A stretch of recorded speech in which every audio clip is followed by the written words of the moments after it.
غریب سے غریب لوگوں کے بیچ میں، جو بندوا مزدور، بال مزدور کہلاتے ہیں، ان لوگوں کے بیچ میں ان کی لبریشن کے لیے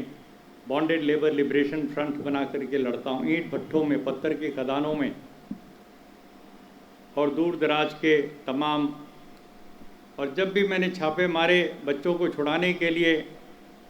تو بڑی سنکھیا میں مجھے مسلم بچے ملے. تو میں آج آپ لوگوں سے یہ بات کر کے ضرور جانا چاہتا ہوں کہ ہم لوگ علم کی بات کرتے ہیں، بہت بڑے بڑے ہم اپنی انسانیت کی بات کرتے ہیں، لیکن کیا وجہ ہے کہ آج بھی ہمارے سماج میں، ہمارے اس دیش میں ہمارے بچے مزدوری کرنے کے لیے مجبور ہیں؟ کیوں وہ غلاموں کی طرح سے رکھے جا رہے ہیں؟ بانڈیڈ چائلڈ لیبر کیوں ہیں؟ میں نہیں کہتا کہ دوسرے لوگ بھی نہیں ہیں، دوسرے ہیں، کوئی بھی ہیں، کسی بھی قوم سے تعلق رکھتے ہوں، بچہ بچہ ہے، اس کو ہم کسی ہندو اور مسلمان کی پہچان سے نہیں سوچ سکتے، وہ ہم سب کے بچے ہیں. جب مجھے UN نے بلایا اور مجھے چیئرمین شپ دی United Nations Trust Fund on Contemporary Forms of Slavery, Geneva کے اندر 9 سال تک میں اس کا چیئر پرسن رہا، تو ساری دنیا سے میرے پاس آنکڑے آتے تھے کہ کس دیش میں آج کی جو حالات کی جو غلامی ہے وہ کہاں کہاں پر کتنی ہے. میرا سر شرم سے جھکتا تھا جب میرے سامنے سارے آنکڑوں کی فہرست میں سب سے پہلا نمبر اس ہمارے ملک کا نام ہوتا تھا، بھارت کا نام. تو میرے دل میں یہ درد ہے. میں ساتھیوں، دوستوں، یہ میں آپ سے شیئر کرنا چاہتا ہوں کہ ہم لوگ جو سیلیبریٹ کرتے ہیں اپنے علماؤں کو، اپنے مذہب کو، اپنے سارے دانشوروں کو، ہمیں یہ سوال اپنے آپ سے پوچھنا چاہیے کہ ہماری ساری چیزوں کے باوجود کیوں ہیں اس ملک کے اندر اس پرکار کی غربت، اس پرکار کی بے بسی، لاچاری، کہ ہمارے بچے، معصوم بچے، پھول کی طرح کھلنے والے وہ بچے غلام گری میں پڑے ہوئے ہیں. اللہ تو ایسا نہیں چاہتا. اللہ نے تو ایک ہی روشنی دی ہے ان بچوں کے لیے جو امیر بچوں کے لیے ہے، وہی سورج کی روشنی غریب بچوں کے لیے. جس ہوا میں ہم سانس لیتے ہیں اسی ہوا میں غریب سے غریب آدمی بھی سانس لیتا ہے. لیکن یہ فرق ڈالتے ہیں تو ہم لوگ ڈالتے ہیں. ہمارا جو نظام ہے، سماجی، سیاسی یا جو بھی کچھ کہہ لیں اس کو، آرتھک، اکنامک، پولیٹیکل، وہ فرق ڈالتا ہے، اور اس کو ہم بدلنے کے لیے اتنی طاقت کے ساتھ نہیں لگتے. کہیں نہ کہیں ہمیں لگتا ہے کہ ہمارا جو مذہبی سوچ ہے، تصور ہے، وہ دنیاوی چیزوں سے تھوڑا الگ ہٹ کے چلا جاتا ہے. مجھے جب پہلی بار بلایا گیا تھا ایران میں، تو اس سے کچھ دن پہلے حضرت محمد صاحب کے کارٹون بنے تھے صلی اللہ علیہ وسلم. ڈنمارک کے اخباروں میں ان کے کارٹون چھپے تھے، تو اس سے ساری دنیا میں ایک بڑی ہلچل تھی. لوگوں میں غصہ تھا کہ اپمان کیا گیا پیغمبر صاحب کا. تو سب لوگ غصے میں سڑکوں پر نکل آئے، لاکھوں لوگ ساری دنیا میں. تو اسی دور میں ہم نے بھی دلی میں اپنے آریہ سماج کا جو ہمارا مرکز ہے، وہاں پر ہم نے ایک میٹنگ بلائی سب لوگوں کی، اور وہاں ہم نے مذمت کی کارٹون بنانے والوں کی. لیکن جب ایران سے، تہران سے آیا پہلی بار مجھے وہاں سے اسٹیٹ گیسٹ بنا کر کے بلانے کے لیے کہ آپ بھی آئیے، ہم لوگ سب مل کر کے مذمت کریں گے دنیا کے لیول پر. تو میں گیا وہاں، اور جب ہمیں وہاں ایک بہت بڑی کانفرنس تھی، تمام آیت اللہ بھی موجود تھے اس کے اندر، اور بھی دیگر جتنے مذہب کے لوگ تھے سب آئے ہوئے تھے، عیسائی بھی، یہودی بھی، اور سب لوگ تھے. اپنے ملک سے میں اکیلا تھا. تو میں نے جب اپنی تقریر میں ایک بات کہی، میں نے کہا کہ جہاں تک مذمت کرنے کا تعلق ہے ہم نے پہلے ہی کر دیا ہے، ایک بار میں پھر کرتا ہوں. یہ بہت گندے خیال کے لوگ ہیں جو اس پرکار کی شخصیت کے اوپر کیچڑ اچھالنے کی کوشش کرتے ہیں. ہمیں ان کی پرزور مذمت کرنی چاہیے. لیکن میں نے